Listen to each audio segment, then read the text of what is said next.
ਧਨ ਦਾਰਾ ਸੰਪਤ ਸਗਲ ਜਿਨ ਆਪਣੀ ਕਰ ਮਾਨ ਇਨ ਮੈਂ ਕਛ ਸੰਗੀ ਨਹੀਂ ਨਾਨਕ ਸਾਚੀ ਜਾਨ।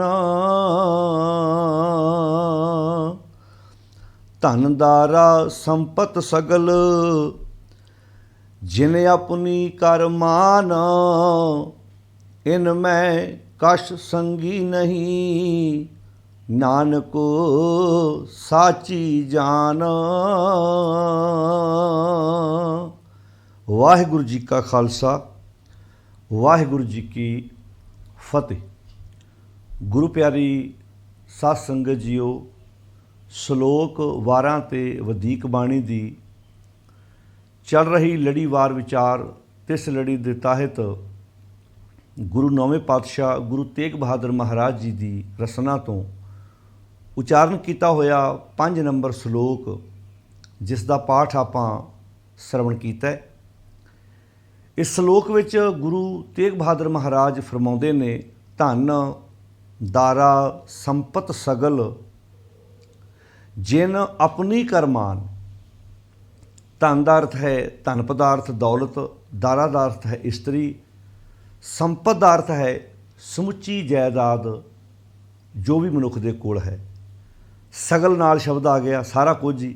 ਧਨ ਦਾਰਾ ਸੰਪਤ ਸਗਲ ਜਿਨ ਆਪਣੀ ਕਰ ਮਾਨ, ਜਿਹਨੂੰ ਤੂੰ ਆਪਣੀ ਕਰਕੇ ਮੰਨ ਰਿਹਾ ਹੈ। ਅਗਲਾ ਵਾਕ ਹੈ ਇਨ ਮੈਂ ਕਛ ਸੰਗੀ ਨਹੀਂ, ਇਹਦੇ ਵਿੱਚੋਂ ਕੋਈ ਵੀ ਤੇਰਾ ਸਾਥੀ ਨਹੀਂ ਬਣਨਾ ਨਾਨਕ ਸਾਚੀ ਜਾਨ। ਹੁਣ ਧਿਆਨ ਨਾਲ ਸੁਣਿਓ। ਜੇ ਹੁਣ ਆਪਾਂ ਇਹਨਾਂ ਸ਼ਲੋਕਾਂ ਦੇ ਸਿੱਧੇ ਅਰਥ ਇਹ ਲਈਏ ਵੀ ਭਾਵੇਂ ਇਸਤਰੀ ਹੈ, ਭਾਵੇਂ ਧਨ ਪਦਾਰਥ ਹੈ, ਜੋ ਵੀ ਮਨੁੱਖ ਦੇ ਕੋਲ ਸੰਪਤੀ ਜਾਇਦਾਦ ਹੈ, ਜਿਹਨੂੰ ਤੂੰ ਆਪਣੀ ਕਰਕੇ ਮੰਨ ਰਿਹਾ ਹੈ, ਇਹਦੇ ਵਿੱਚੋਂ ਤੇਰਾ ਕੋਈ ਵੀ ਸਾਥੀ ਸੰਗੀ ਨਹੀਂ ਬਣਨਾ। ਇਹ ਗੱਲ ਸੱਚੀ ਮੰਨ ਲੈ ਕਿ ਮਨੁੱਖ ਨੂੰ ਧਨ ਪਦਾਰਥ ਆਪਣਾ ਨਹੀਂ ਮੰਨਣਾ ਚਾਹੀਦਾ। ਮਨੁੱਖ ਨੂੰ ਜਾਇਦਾਦ ਉੱਤੇ ਆਪਣਾ ਨਾਮ ਨਹੀਂ ਲਿਖਾਉਣਾ ਚਾਹੀਦਾ ਵੀ ਇਹ ਜ਼ਮੀਨ ਤੇਰੀ ਹੈ, ਇਹ ਦੁਕਾਨ ਤੇਰੀ ਹੈ, ਇਹ ਕਾਰੋਬਾਰ ਤੇਰਾ ਹੈ। ਆਪਣੇ ਪਰਿਵਾਰ ਨੂੰ, ਆਪਣੀ ਪਤਨੀ ਨੂੰ, ਆਪਣੇ ਪਤੀ ਨੂੰ, ਆਪਣੇ ਬੱਚਿਆਂ ਨੂੰ ਕਿ ਆਪਣਾ ਨਹੀਂ ਮੰਨਣਾ ਚਾਹੀਦਾ ਹੈ ਉਹਦਾ ਮਤਲਬ। ਕਿਉਂਕਿ ਇਹਨਾਂ ਸ਼ਲੋਕਾਂ ਦੇ ਅਰਥ ਭਾਵਰ ਸਮਝਣੇ ਪੈਣਗੇ। ਜੇ ਇਹਨਾਂ ਸ਼ਲੋਕਾਂ ਨੂੰ ਸਹੀ ਤਰੀਕੇ ਨਾਲ ਅਸੀਂ ਨਾ ਵਿਚਾਰਿਆ ਤਾਂ ਫਿਰ ਡੇਰੇਦਾਰ ਸੱਚੇ ਹੋ ਜਾਣਗੇ। ਵੇਖੋ ਜੀ, ਅਸੀਂ ਫਿਰ ਪਾਤਸ਼ਾਹ ਦੀ ਇਹਨਾਂ ਬਚਨਾਂ ਉੱਤੇ ਪਹਿਰਾ ਦੇ ਰਹੇ ਹਾਂ ਨਾ। ਇਸੇ ਕਰਕੇ ਅਸੀਂ ਵਿਆਹ ਨਹੀਂ ਕਰਾਇਆ, ਇਸੇ ਕਰਕੇ ਅਸੀਂ ਸਾਡੇ ਕੋਲ ਪਤਨੀ ਨਹੀਂ ਹੈ, ਸਾਡੇ ਬੱਚੇ ਨਹੀਂ ਹੋਣਗੇ, ਅਸੀਂ ਇਹਨੂੰ ਆਪਣਾ ਸਮਝਦੇ ਨਹੀਂ। ਇਸੇ ਕਰਕੇ ਤੇ ਅੱਜ ਗ੍ਰਸਤੀਆਂ ਦੇ ਸਿਰ ਦੇ ਉੱਤੇ ਵਿਹਲੜ ਲੋਕ ਬੈਠੇ ਹੋਏ ਨੇ ਕਿ ਵੇਖੋ ਭਾਈ, ਗ੍ਰਸਤੀ ਨੂੰ ਤੇ ਮਾਇਆ ਦਾ ਜੰਜਾਲ ਹੈ, ਅਸੀਂ ਤਿਆਗੀ ਲੋਕ ਹਾਂ, ਅਸੀਂ ਤਾਂ ਸਾਰਾ ਕੁਝ ਗੁਰੂ ਗ੍ਰੰਥ ਸਾਹਿਬ ਦੇ ਨਾਂ 'ਤੇ ਕਰਾਇਆ ਹੋਇਆ। ਫਿਰ ਤਾਂ ਜਿਹੜੇ ਲੋਕ ਪਹਾੜਾਂ ਦੀਆਂ ਕੁੰਦਰਾਂ ਵਿੱਚ, ਜੰਗਲਾਂ ਵਿੱਚ ਜਾ ਕੇ ਬਾਹਰ ਬੀਆਬਾਨਾਂ 'ਚ ਪਹੁੰਚ ਗਏ, ਉਹਨਾਂ ਕੋਲ ਤਾਂ ਬਹੁਤ ਵੱਡਾ ਬਹਾਨਾ ਹੈ ਕਿ ਅਸੀਂ ਤਾਂ ਗੁਰੂ ਨੌਵੇਂ ਪਾਤਸ਼ਾਹ ਜਾਂ ਗੁਰੂ ਪਾਤਸ਼ਾਹ ਜੀ ਦੇ ਇਹਨਾਂ ਸ਼ਲੋਕਾਂ ਦੇ ਉੱਤੇ, ਸ਼ਬਦਾਂ ਦੇ ਉੱਤੇ ਤੇ ਪਹਿਰਾ ਦੇ ਰਹੇ ਹਾਂ। ਫਿਰ ਜਿਹੜੇ ਗੁਰੂ ਪਾਤਸ਼ਾਹ ਖੁਦ ਕਹਿ ਰਹੇ ਨੇ ਇਹ ਬਚਨ, ਖੁਦ ਗ੍ਰਸਤੀ ਨੇ, ਉਹਨਾਂ ਦੇ ਮਹਿਲ ਮਾਤਾ ਗੁਜਰ ਕੌਰ ਜੀ, ਉਹਨਾਂ ਦੇ ਸਾਹਿਬਜ਼ਾਦੇ ਗੁਰੂ ਗੋਬਿੰਦ ਸਿੰਘ ਮਹਾਰਾਜ ਜੀ, ਅੱਗੇ ਉਹਨਾਂ ਦੇ ਪੋਤਰੇ ਵੀ ਨੇ, ਪਰਿਵਾਰ ਹੈ, ਬੜਾ ਵੱਡਾ ਕੁਟੁੰਬ ਹੈ। ਮਤਲਬ ਕੀ ਇਹਦਾ? ਧਿਆਨ ਨਾਲ ਸੁਣਿਓ। ਹੁਣ ਇਹਦੇ 'ਚ ਕੋਈ ਸ਼ੱਕ ਨਹੀਂ, ਗੁਰੂ ਸਾਹਿਬ ਸਾਨੂੰ ਗ੍ਰਸਤ ਦੀਆਂ ਜ਼ਿੰਮੇਵਾਰੀਆਂ ਦਾ ਅਹਿਸਾਸ ਕਰਾਉਂਦੇ ਨੇ। ਗ੍ਰਸਤ ਬਾਰੇ ਤਾਂ ਇਸ ਤੱਕ ਵੀ ਕਹਿਤਾ ਵੀ ਜੋਗ ਨਾ ਭਗਵੀਂ ਕੱਪੜੀ, ਜੋਗ ਨਾ ਮੈਲੇ ਵੇਸ, ਨਾਨਕ ਘਰ ਬੈਠਿਆਂ ਜੋਗ ਪਾਈਆ ਸਤਿਗੁਰ ਕਹਿ ਉਪਦੇਸ਼। ਵੀ ਘਰ ਬੈਠੇ ਹਸੰਦਿਆਂ, ਖਿਲੰਦਿਆਂ, ਪਹਿਨੰਦਿਆਂ, ਖਵੰਦਿਆਂ ਵਿੱਚੇ ਹੋਵੇ ਮੁਕਤ, ਨਾਨਕ ਸਤਿਗੁਰ ਭੇਟਿਆ ਪੂਰੀ ਹੋਵੇ ਜੁਗਤ। ਜਦੋਂ ਗੁਰੂ ਮਿਲ ਪਵੇ ਤੇ ਮਨੁੱਖ ਨੂੰ ਜ਼ਿੰਦਗੀ ਜਿਉਣ ਦੀ ਜੁਗਤੀ ਆ ਜਾਂਦੀ ਹੈ, ਤਰੀਕਾ ਆ ਜਾਂਦਾ ਹੈ। ਹਸੰਦਿਆਂ, ਖਿਲੰਦਿਆਂ, ਪਹਿਨੰਦਿਆਂ, ਖਵੰਦਿਆਂ ਵਿੱਚੇ ਹੋਵੇ ਮੁਕਤ। ਬਾਣੀ ਤੇ ਇਹ ਉਪਦੇਸ਼ ਦੇ ਰਹੀ ਹੈ। ਫਿਰ ਇਹਨਾਂ ਸ਼ਲੋਕਾਂ ਦਾ, ਇਹਨਾਂ ਸ਼ਬਦਾਂ ਦਾ ਸਾਨੂੰ ਜਿੱਥੇ ਸਿੱਧੀ ਤੌਰ 'ਤੇ ਅਸੀਂ ਸ਼ੁੱਧ ਪਾਠ ਕਰਨਾ ਹੈ, ਉੱਥੇ ਨਾਲ ਅਰਥ, ਭਾਵ ਅਰਥ ਜਿਹੜੇ ਸਮਾਜ ਦੇ ਉੱਤੇ ਪੂਰਨ ਤੌਰ 'ਤੇ ਢੁੱਕ ਸਕਣ, ਜਾਂ ਇੰਜ ਕਹਿ ਲਈਏ ਜਿਹਨੂੰ ਅਸੀਂ ਆਪਣੀ ਜ਼ਿੰਦਗੀ ਵਿੱਚ ਕਮਾ ਸਕੀਏ। ਦੇਖੋ, ਸ਼ਲੋਕ 5 ਨੰਬਰ ਆਪਾਂ ਪੜ੍ਹੇ। ਗੁਰੂ ਸਾਹਿਬ ਜੀ ਦੇ ਸਮਝਾਉਣ ਦਾ ਇੱਕ ਤਰੀਕਾ ਹੈ ਵੀ ਜਦੋਂ ਤੁਹਾਨੂੰ ਕਿਸੇ ਸ਼ਬਦ ਦੀ ਸਮਝ ਨਹੀਂ ਲੱਗਦੀ, ਪਹਿਲਾਂ ਤਾਂ ਸ਼ਬਦ ਦਾ ਰਹਾਉ ਵਾਲਾ ਬੰਦ ਹੈ, ਉਹਨੂੰ ਧਿਆਨ ਨਾਲ ਪੜ੍ਹੋ। ਜੇ ਫਿਰ ਵੀ ਤੁਹਾਨੂੰ ਲੱਗਦਾ ਕਿ ਤੁਹਾਡੀ ਸੋਚ ਦੀ, ਤੁਹਾਡੇ ਸੁਰਤ ਦੀ ਪਕੜ ਵਿੱਚ ਗੱਲ ਨਹੀਂ ਆ ਰਹੀ, ਤੁਹਾਡੇ ਮਨ ਦੀ ਪਕੜ 'ਚ ਗੱਲ ਨਹੀਂ ਆ ਰਹੀ, ਤੁਸੀਂ ਉਸ ਸ਼ਬਦ ਦੇ ਨਾਲ 2-4 ਸ਼ਬਦ ਪਹਿਲੇ ਪੜ੍ਹ ਲਓ, 2-4 ਸ਼ਬਦ ਜਿਹੜੇ ਆ ਉਹ ਅਗਲੇ ਪੜ੍ਹ ਲਓ। ਤੁਹਾਨੂੰ ਵਿਸ਼ਾ ਕਲੀਅਰ ਹੋ ਜੂ ਵੀ ਗੁਰੂ ਪਾਤਸ਼ਾਹ ਕਿਸ ਸੰਦਰਭ ਵਿੱਚ, ਕਿਸ ਵਿਸ਼ੇ 'ਤੇ ਇਹ ਗੱਲ ਜਿਹੜੀ ਹੈ ਕਰ ਰਿਹਾ। ਹੁਣ ਆਪਾਂ ਇਹ 5 ਨੰਬਰ ਸ਼ਲੋਕ ਪੜ੍ਹਿਆ, ਸੁਰਤ ਆਪਣੀ ਤੁਸੀਂ ਪਹਿਲੇ ਸ਼ਲੋਕ ਤੇ ਲੈ ਜਾਓ। ਗੁਣ ਗੋਬਿੰਦ ਗਾਇਓ ਨਹੀਂ ਜਨਮ ਅਕਾਰਥ ਕੀਨ। ਉੱਥੇ ਕਿਹਾ ਸੀ ਵੀ ਤੂੰ ਗੋਬਿੰਦ ਦੇ ਗੁਣ ਨਹੀਂ ਗਾਏ ਤੇ ਇਸ ਕਰਕੇ ਤੂੰ ਆਪਣਾ ਜਨਮ ਅਕਾਰਥ ਯਾਨੀ ਕਿ ਵਿਅਰਥ ਗਵਾ ਲਿਆ। ਗੁਰੂ ਪਾਤਸ਼ਾਹ ਜੀ ਕਹਿੰਦੇ ਗੁਣ ਗੋਬਿੰਦ ਗਾਇਓ ਨਹੀਂ ਜਨਮ ਅਕਾਰਥ ਕੀਨ, ਕਹੋ ਨਾਨਕ ਹਰ ਭਜ ਮਨਾ ਜੇ ਬਿਦ ਜਲ ਕੋ ਮੀਨ। ਇੱਦਾਂ ਜਪ ਜਿਹੜਾ ਮੱਛੀ ਪਾਣੀ ਨੂੰ ਜਪਦੀ, ਯਾਨੀ ਕਿ ਮੱਛੀ ਦਾ ਜੀਵਨ ਪਾਣੀ ਹੈ। ਇੱਦਾਂ ਤੂੰ ਸਤਿਗੁਰ ਦੀ ਬਾਣੀ ਨੂੰ ਆਪਣੀ ਜ਼ਿੰਦਗੀ ਦਾ ਆਸਰਾ ਬਣਾ ਲਾ। ਤੇਰਾ ਜਨਮ ਜਿਹੜਾ ਅਕਾਰਥ ਹੈ ਇਹ ਤੇਰਾ ਜਨਮ ਸਫਲ ਹੋ ਜਾਏਗਾ। ਫਿਰ ਅੱਗੇ ਕਹਿਤਾ ਵਿਖਿਨ ਸਿਉ ਕਾਹੇ ਰਚਿਓ, ਤੂੰ ਵਿਖਿਆਂ ਵਿੱਚ ਪਿਆ ਹੋਇਆ ਹੈ ਕਿਉਂਕਿ ਗੁਣ ਗੋਬਿੰਦ ਗਾਇਓ ਨਹੀਂ। ਤੇ ਨਿਮਖ ਨਾ ਹੋਏ ਉਦਾਸ, ਤੂੰ ਨਿਮਖ ਮਾਤਰ ਵੀ ਇਹ ਤੋਂ ਉਚਾਟ ਨਹੀਂ ਹੋ ਰਿਹਾ, ਤੇਰਾ ਮਨ ਤੋਂ ਅੱਕ ਨਹੀਂ ਦਿਆ। ਤੂੰ ਇੰਜ ਕਹਿ ਲਓ ਕਿ ਤੂੰ ਆਪਣੀ ਜ਼ਿੰਦਗੀ ਦਾ ਟੀਚਾ ਹੀ ਮਿਥ ਲਿਆ ਵੀ ਇਹ ਵਿਸ਼ੇ ਵਕਾਰ ਤੂੰ ਭੋਗਣੇ ਨੇ। ਫਿਰ ਤੀਜੇ ਸ਼ਲੋਕ ਵਿੱਚ ਗੱਲ ਕਹਿ ਦਿੱਤੀ ਵੀ ਤਰਨ ਆਪੋ ਇਉਂ ਹੀ ਗਇਓ, ਤੇਰੀ ਜ਼ਿੰਦਗੀ ਵਿੱਚੋਂ ਗੁਣਾਂ ਵਾਲਾ ਜੋਸ਼ ਜਵਾਨੀ ਚਲੇ ਗਈ, ਯਾਨੀ ਕਿ ਤੂੰ ਗੁਣ ਨਹੀਂ ਗਾਏ, ਤੇਰੇ 'ਚ ਹੁਣ ਜਵਾਨੀ ਨਹੀਂ ਰਹੀ, ਭਾਵ ਤੇਰੇ 'ਚ ਵਕਾਰਾਂ ਵਾਲਾ ਵਡੇਪਾ ਆ ਗਿਆ। ਲਿਓ ਜਰਾ ਤਨ ਜੀਤ, ਜਿਵੇਂ ਮਨੁੱਖ ਦੇ ਤਨ ਨੂੰ ਵਡੇਪਾ ਆਣ ਕੇ ਜਿੱਤ ਲੈਂਦਾ, ਤੇਰੇ ਉੱਤੇ ਵੀ ਵਕਾਰਾਂ ਦਾ ਵਡੇਪਾ ਆ ਚੁੱਕਾ ਹੈ। ਤੂੰ ਗੁਣ ਗੋਬਿੰਦ ਗਾਇਓ ਨਹੀਂ ਵਾਲਾ ਕੰਮ ਨਹੀਂ ਕੀਤਾ, ਇਸ ਕਰਕੇ। ਫਿਰ ਅੱਗੇ ਕਹਿਤਾ ਤੇਰਾ ਸਮਾਂ ਬੀਤਦਾ ਜਾ ਰਿਹਾ ਹੈ। ਹੁਣ 4 ਨੰਬਰ ਸ਼ਲੋਕ 'ਚ ਕਹਿਤਾ ਬਿਰਧ ਭਇਓ, ਵਕਾਰਾਂ ਵਾਲਾ ਵਡੇਪਾ ਤੇਰੇ ਤਨ 'ਤੇ ਆ ਗਿਆ, ਸੂਝੇ ਨਹੀਂ, ਤੈਨੂੰ ਅਜੇ ਵੀ ਸਮਝ ਨਹੀਂ ਆ ਰਹੀ ਕਿ ਤੈਨੂੰ ਵਕਾਰਾਂ ਨੇ ਨੱਪ ਲਿਆ। ਕਾਲ ਪਹੁੰਚਿਓ ਆਣ, ਕਾਲ ਤੇਰੇ ਦਰਵਾਜ਼ੇ 'ਤੇ ਆਣ ਕੇ ਖਲੋਤਾ ਹੋਇਆ। ਕਹੋ ਨਾਨਕ ਨਰ ਬਾਵਰੇ ਕਿਉਂ ਨਾ ਭਜੈ ਭਗਵਾਨ। ਹੁਣ ਇੱਥੋਂ 5 ਨੰਬਰ ਸ਼ਲੋਕ ਤੋਂ ਜਦੋਂ ਆਪਾਂ ਗੱਲ ਵੇਖਾਂਗੇ ਤੇ ਇੱਥੇ ਗੱਲ ਕਾਹਦੀ ਹੋ ਰਹੀ ਹੈ ਵੀ ਇਨ ਮੈਂ ਕਾ ਸੰਗੀ ਨਹੀਂ, ਕਿ ਇੱਥੋਂ ਮਰ ਲੱਗਿਆ ਨਾਲ ਤੇਰੇ ਵਿੱਚ, ਤੇਰੇ ਨਾਲ ਇਹਨਾਂ 'ਚੋਂ ਨਾ ਤੇਰੀ ਪਤਨੀ ਨੇ ਨਾ ਤੇਰੀ ਜਾਇਦਾਦ ਨੇ ਧਨ ਪਦਾਰਥ ਨੇ ਨਾਲ ਨਹੀਂ ਜਾਣਾ, ਜਾਣਾ ਤੇ ਤਨ ਵੀ ਨਾਲ ਨਹੀਂ ਹੈ। ਤੁਸੀਂ ਦੂਜਾ ਛੱਡੋ, ਬੰਦੇ ਦੀ ਬੋਡੀ ਨਾਲ ਜਾਂਦੀ ਹੈ, ਪਤਨੀ ਮਾਂ ਬਾਪ ਬੱਚਿਆਂ ਦੀ ਤੇ ਗੱਲ ਹੀ ਦੂਰ ਦੀ ਹੈ, ਤਨ ਨਾਲ ਜਾਣਾ ਹੈ, ਜਾਣਾ ਤੇ ਤਨ ਵੀ ਨਾਲ ਨਹੀਂ ਹੈ। ਇੱਥੇ ਇਨ ਮੈਂ ਕਸ਼ ਸੰਗੀ ਨਹੀਂ ਗੱਲ ਸਮਝਣੀ ਪੈਣੀ ਹੈ। ਇਨ ਮੈਂ ਕਸ਼ ਸੰਗੀ ਦਾ ਅਰਥ ਹੈ ਭਾਵੇਂ ਪਤਨੀ ਹੈ, ਭਾਵੇਂ ਜਾਇਦਾਦ ਹੈ, ਭਾਵੇਂ ਤੇਰੀ ਕੁੱਲ ਸੰਪਤੀ ਜੋ ਵੀ ਤੇਰੇ ਕੋਲ ਹੈ, ਇਨ ਮੈਂ ਕਸ਼ ਸੰਗੀ ਨਹੀਂ, ਇਹਨਾਂ ਵਿੱਚੋਂ ਇੱਕ ਵੀ ਤੈਨੂੰ ਸਚਿਆਰਾ ਬਣਾਉਣ ਵਿੱਚ ਤੇਰੀ ਮਦਦ ਨਹੀਂ ਕਰ ਸਕਦਾ। ਕਿਉਂਕਿ ਕਿਉਂ ਸਚਿਆਰਾ ਹੋਈ ਹੈ ਨਾ, ਗੁਣ ਗੋਬਿੰਦ ਗਾਇਓ ਨਹੀਂ, ਗੋਬਿੰਦ ਦੇ ਗੁਣ ਗਾਉਣ ਵਿੱਚ ਤੇ ਵਿਖਿਨ ਸਿਉ ਕਾਹੇ ਰਚਿਓ, ਉਧਰੋਂ ਤੇਰਾ ਮਨ ਤੋੜਨ ਵਿੱਚ ਇਹਨਾਂ 'ਚੋਂ ਇੱਕ ਵੀ ਰਿਸ਼ਤੇਦਾਰ ਸਾਖ ਸੰਬੰਧੀ ਤੈਨੂੰ ਬਾਹਰ ਨਹੀਂ ਕੱਢ ਸਕਦਾ। ਕਿਉਂਕਿ ਗੁਰੂ ਸਾਹਿਬ ਜੀ ਨੇ ਬਾਣੀ ਵਿੱਚੋਂ ਜਦੋਂ ਆਪਾਂ ਪੜ੍ਹਦੇ ਹਾਂ, ਉਨ ਤੇ ਰਾਖੇ ਬਾਪ ਨਾ ਮਾਈ, ਉਨ ਤੇ ਰਾਖੇ ਮੀਤ ਨਾ ਭਾਈ, ਦਰਬ ਸਿਆਣਪ ਨਾ ਓਏ ਰਹਤੇ, ਸਾਧ ਸੰਗ ਓਏ ਦੁਸ਼ਟ ਵਸ ਹੋਤੇ। ਉਹ ਦੁਸ਼ਟੀ ਆ ਨਾ ਜਿਹੜੇ ਬੰਦੇ ਨੂੰ ਬਿੱਖ ਖਾਣ ਲਈ ਮਜਬੂਰ ਕਰਦੇ, ਉਹ ਕਾਲ ਆ, ਉਹ ਦੁਸ਼ਟ ਵਾ ਜਿਹੜੇ ਮਨੁੱਖ ਨੂੰ ਸਮਾਜ ਵਿੱਚ ਜ਼ਿੰਦਗੀ ਜਿਉਣ ਨਹੀਂ ਦਿੰਦੇ। ਕਹਿੰਦੇ ਉਹਨਾਂ ਤੋਂ ਜਿਹਨੂੰ ਤੂੰ ਇਹ ਮੰਨ ਕੇ ਬੈਠਾ ਹੋਇਆ ਵੀ ਸ਼ਾਇਦ ਇਹ ਜਿਹੜੇ ਸਾਰੇ ਰਲ ਕੇ ਮੈਨੂੰ ਸਚਿਆਰਾ ਬਣਾਉਣ ਵਿੱਚ ਮੇਰੀ ਹੈਲਪ ਕਰਨਗੇ। ਹੁਣ ਸਮਝ ਆ ਗਈ ਕੁਝ ਗੱਲ ਵੀ ਇਹਦਾ ਅਰਥ ਇਹ ਨਹੀਂ ਵੀ ਗੁਰੂ ਸਾਹਿਬ ਸਾਨੂੰ ਪਰਿਵਾਰਕ ਜ਼ਿੰਮੇਵਾਰੀਆਂ ਤੋਂ ਭਗੌੜਾ ਕਰ ਰਹੇ ਨੇ, ਨਹੀਂ। ਗੁਰੂ ਸਾਹਿਬ ਤਾਂ ਸਾਨੂੰ ਦੱਸ ਰਹੇ ਨੇ ਭਾਵੇਂ ਪਤਨੀ ਹੈ ਭਾਵੇਂ ਬੱਚੇ ਨੇ, ਇਹਨਾਂ ਪ੍ਰਤੀ ਤੇਰੀ ਜ਼ਿੰਮੇਵਾਰੀ ਨਿਭਾਉਣੀ ਤੇਰਾ ਫਰਜ਼ ਹੈ। ਪਰ ਇੱਕ ਚੇਤਾ ਰੱਖੀ,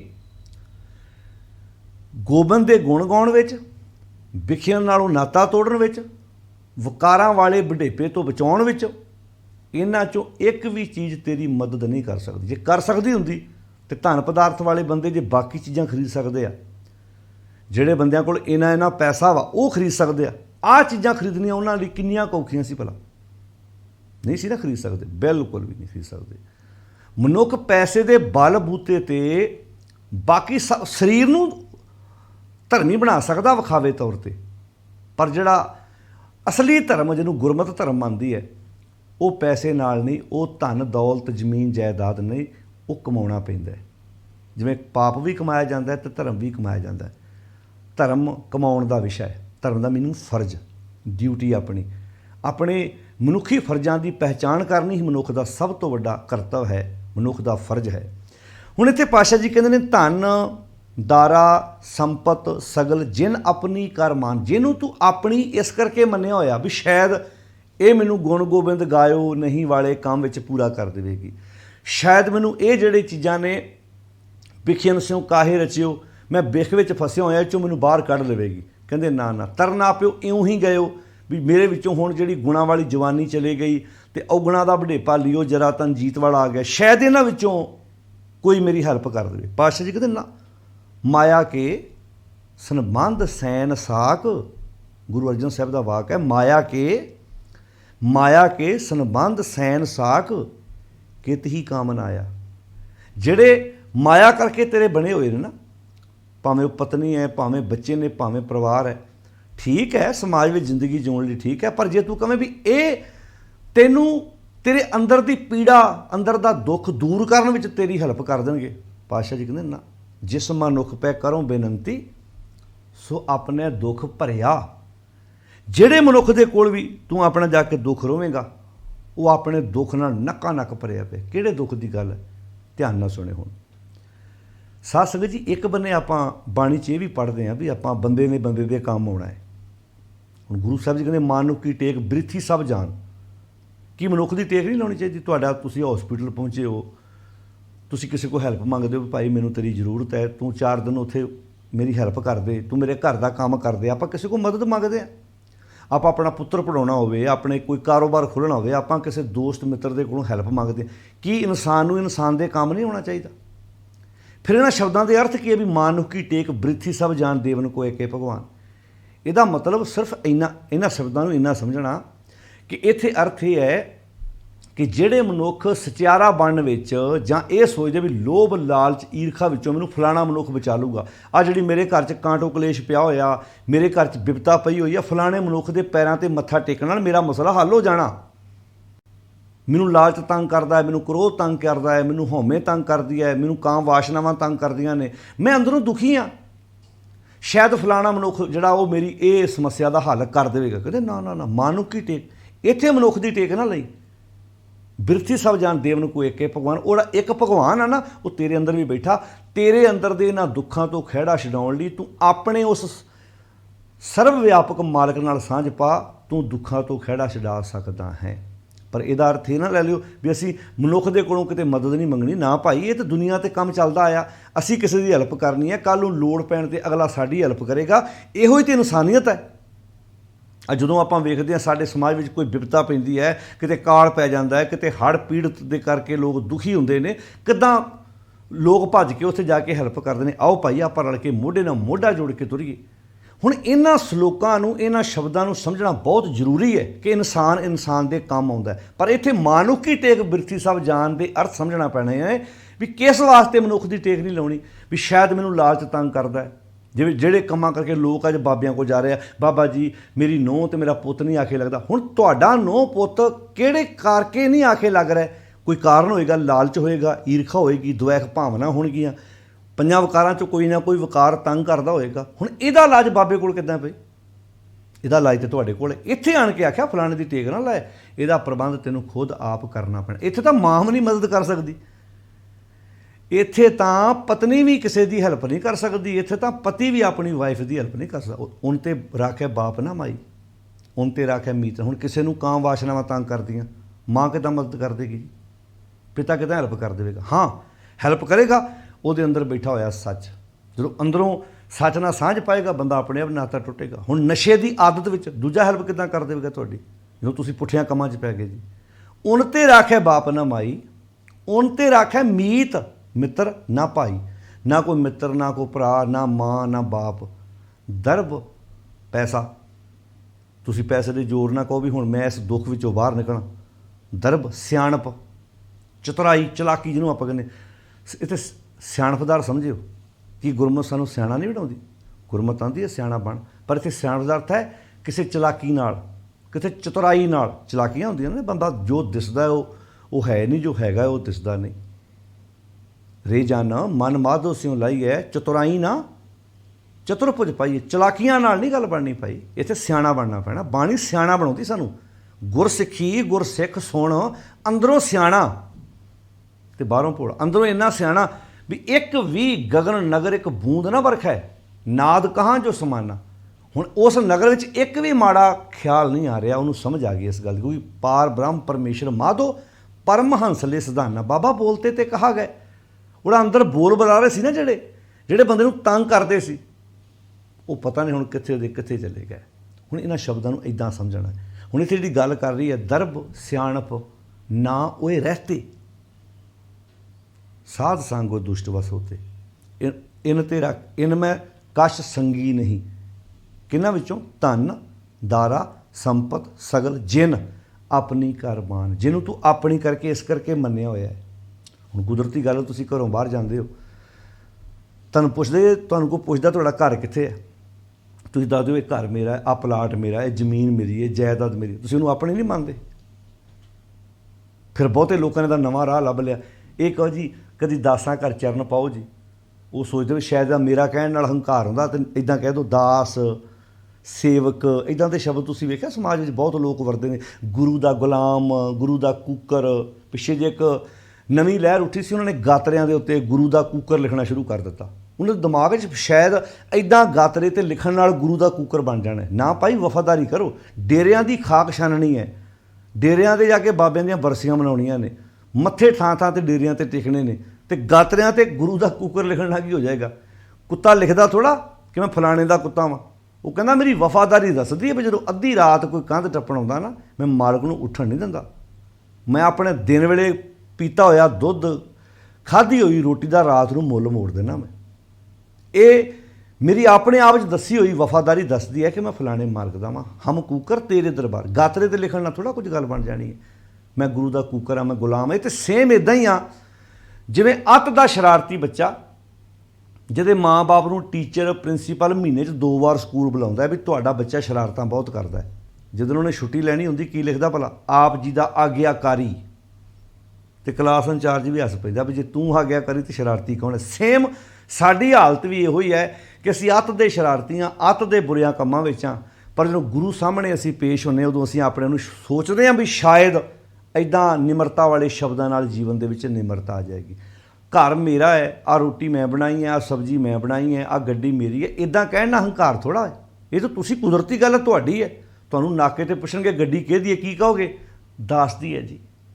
वो दास कौन है जी, वो विच बैठी है जी। ये कोई तरीका थोड़ा, इदां थोड़ा संसार चल पाएगा।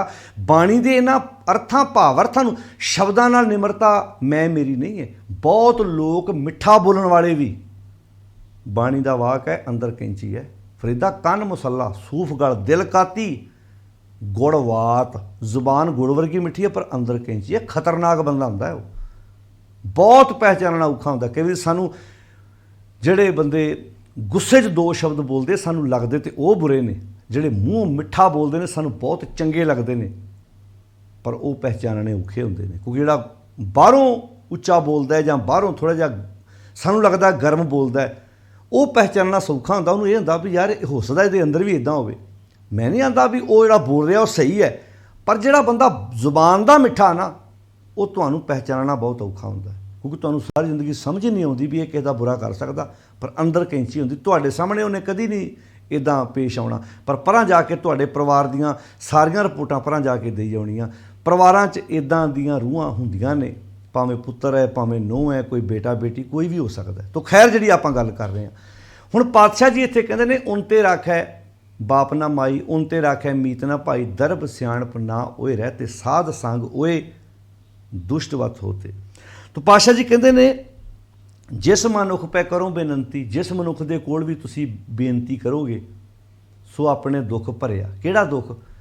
काम दा दुख, क्रोध दा दुख, लोभ दा दुख, जिहड़ियां अंदर पीड़ां ने, ये 5 विकार बंदे नूं दुखी करदे। दुख विछोड़ा, एक दुख भूख, एक दुख सकतवार जमदूत, ये दुख ਤੁਸੀਂ ਕਿਸੇ ਮਨੁੱਖ ਦੇ ਕੋਲ ਲੈ ਕੇ ਜਾਓ।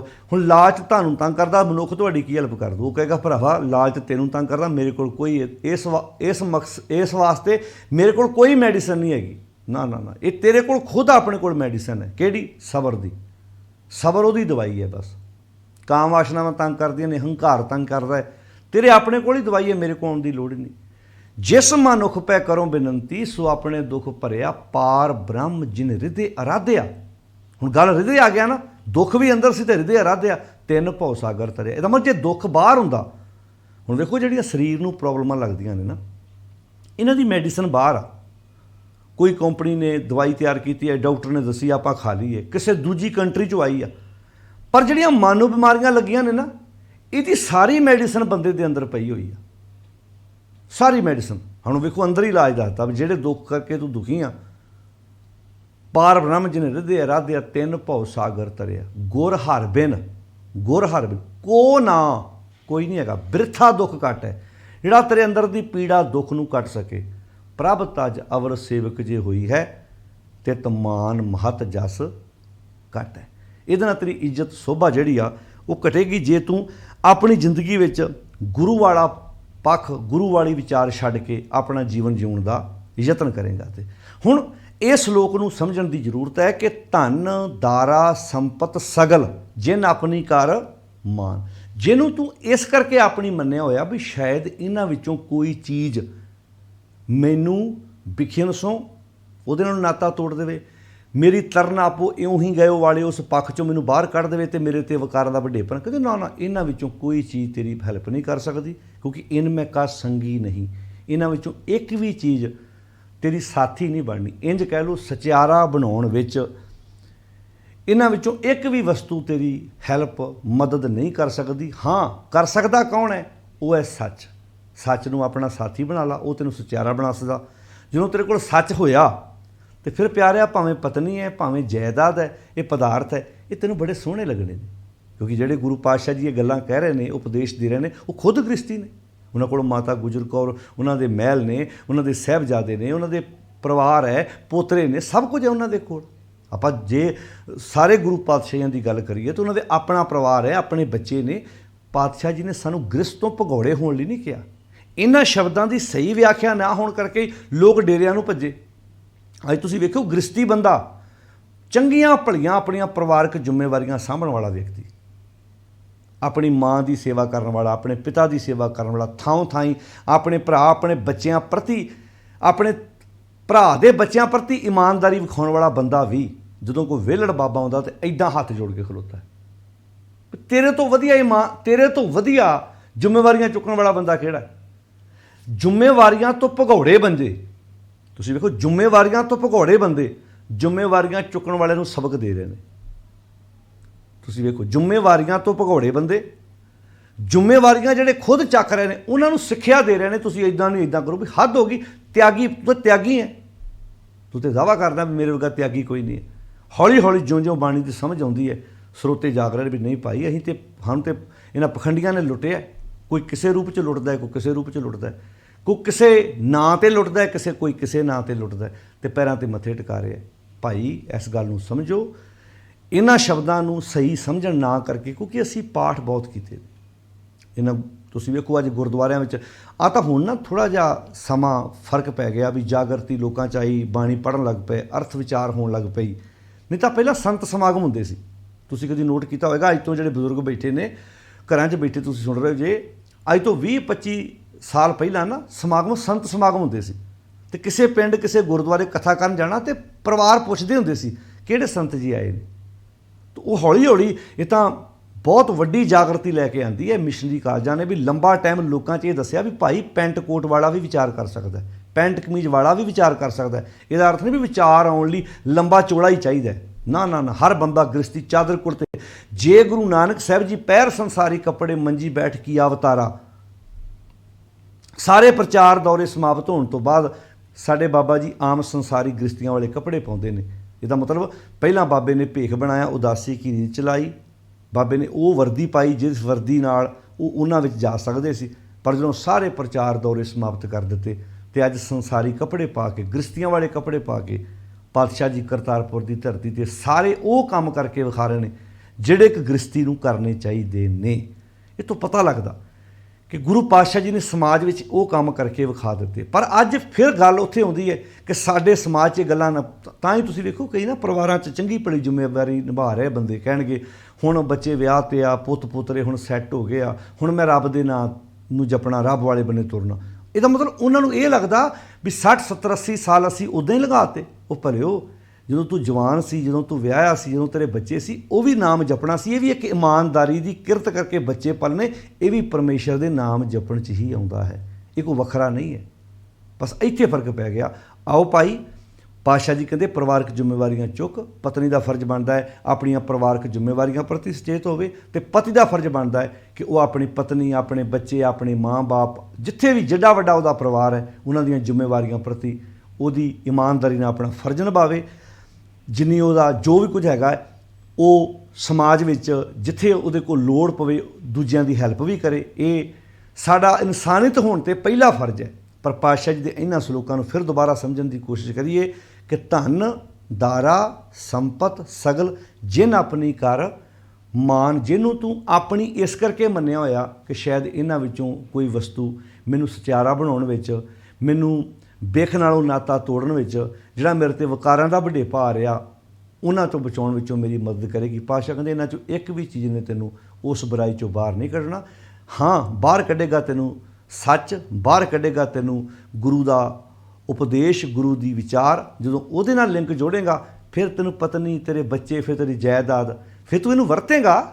ਵਰਤਣ ਦੀ ਜ਼ਰੂਰਤ ਹੈ ਤੈਨੂੰ, ਪਰ ਆਪਣੇ ਲਈ ਵੀ ਵਰਤੇਂਗਾ, ਸਮਾਜ ਲਈ ਵੀ ਵਰਤੇਂਗਾ। ਫਿਰ ਤੂੰ, ਤੇਰਾ ਪਰਿਵਾਰ ਹੈ, ਤੇਰੇ ਬੱਚੇ ਨੇ, ਤੂੰ ਆਪਣੇ ਬੱਚਿਆਂ ਨੂੰ ਇਹ ਸਿੱਖਿਆ ਦੇਵੇਂਗਾ ਕਿ ਬੱਚਿਓ ਕਮਾਈ ਕਰਨੀ ਹੈ, ਪਰ ਆਪਾਂ ਨਾਲ ਨਾਲ ਲੋੜਵੰਦਾਂ ਦੀ ਹੈਲਪ ਵੀ ਕਰਨੀ ਹੈ, ਸਮਾਜ ਦਾ ਭਲਾ ਵੀ ਕਰਨਾ ਹੈ। ਜਾਇਦਾਦ ਵਰਤੇਂਗਾ ਪਰ ਜਾਇਦਾਦ ਵਿੱਚੋਂ ਹੈਲਪ ਵੀ ਕਰੇਂਗਾ ਕਿਸੇ ਦੀ। ਇਹ ਸਭ ਚੀਜ਼ਾਂ ਮਨੁੱਖ ਜਦੋਂ ਸੱਚ ਨਾਲ ਜੁੜਦਾ ਉਦੋਂ ਉਹਦੇ ਜੀਵਨ ਵਿੱਚ ਆਉਂਦੀਆਂ ਨੇ। ਇਨ ਮੈਂ ਕਛ ਸੰਗੀ ਨਹੀਂ ਦਾ ਅਰਥ ਹੈ ਇਹਨਾਂ ਵਿੱਚੋਂ ਇੱਕ ਵੀ ਚੀਜ਼ ਤੇਰੀ ਆਤਮਿਕ ਤੌਰ 'ਤੇ ਸੰਗੀ ਨਹੀਂ ਬਣਨੀ ਕਿ ਤੈਨੂੰ ਲੋਭ ਲਾਲਚ ਵਿੱਚੋਂ ਬਾਹਰ ਕੱਢ ਸਕੇ। ਨਾਨਕ ਸਾਚੀ ਜਾਨ। ਹੇ ਨਾਨਕ ਆਖ ਇਸ ਗੱਲ ਨੂੰ ਸੱਚੀ ਕਰਕੇ ਮੰਨ ਲਾ ਭਾਈ। ਗੁਰੂ ਦਾ ਉਪਦੇਸ਼ ਹੀ ਜ਼ਿੰਦਗੀ ਵਿੱਚ ਤੇਰੇ ਕੰਮ ਆਏਗਾ। ਗੁਰੂ ਦੀ ਵਿਚਾਰ ਜ਼ਿੰਦਗੀ ਨੂੰ ਖੂਬਸੂਰਤ ਬਣਾਉਂਦੀ ਹੈ। 5 ਨੰਬਰ ਸਲੋਕ ਦੀ ਆਪਾਂ ਰਲ ਕੇ ਵਿਚਾਰ ਸਾਂਝੀ ਕੀਤੀ ਹੈ। 1426 ਨੰਬਰ ਅੰਕ 'ਤੇ ਇਹ ਸਲੋਕ ਗੁਰੂ ਗ੍ਰੰਥ ਸਾਹਿਬ ਜੀ ਦੇ ਵਿੱਚ ਸੁਭਾਇਮਾਨ ਹੈ। ਆਓ ਰਲ ਮਿਲ ਕੇ ਇੱਕ ਇੱਕ ਸਲੋਕ, ਇੱਕ ਇੱਕ ਗੁਰਬਾਣੀ ਦੀ ਪੰਕਤੀ ਨੂੰ ਆਪਾਂ ਵਿਚਾਰਦੇ ਜਾਈਏ ਤੇ ਇਹ ਅਮੋਲਕ ਸ਼ਬਦ ਆਪਣੀ ਜ਼ਿੰਦਗੀ ਦਾ ਸ਼ਿੰਗਾਰ ਬਣਾਉਂਦੇ ਜਾਈਏ। ਸਾਰਿਆਂ ਦਾ ਧੰਨਵਾਦ। ਫਤਿਹ ਬੁਲਾਓ ਜੀ। ਵਾਹਿਗੁਰੂ ਜੀ ਕਾ ਖਾਲਸਾ, ਵਾਹਿਗੁਰੂ ਜੀ ਕੀ ਫਤਿਹ।